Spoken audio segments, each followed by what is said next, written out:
Wale watu waliletwa na MCS kwa wingi, walikuwa wanakuja wafanye kazi na wanataka tu walipwe, na akatishia wananchi ya kwamba atawapiga viboko. Mheshimiwa Seka na Mheshimiwa Nabii, hii maneno ya ugunizi mtuache. Alafu na Mheshimiwa Elsi pia. Alafu kuna mwingine tunamuita Mosquito.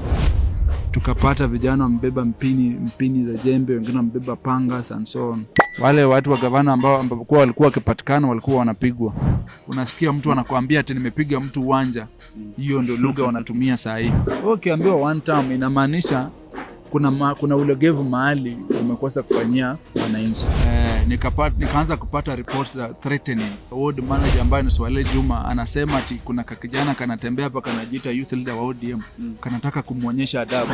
Kidogo nikasikia ward administrator akipiga kelele akisema basi kama unataka basi nipige na uniue. Tukakuja into a conclusion, tukasema ni kama Mheshimiwa Komba ana jambo ama ni kama anaweza kuwa ametuma watu wake kuja kuharibu hiyo session. Hata pia mimi kama kiongozi wa vijana naona pia maisha yangu yako hatarini.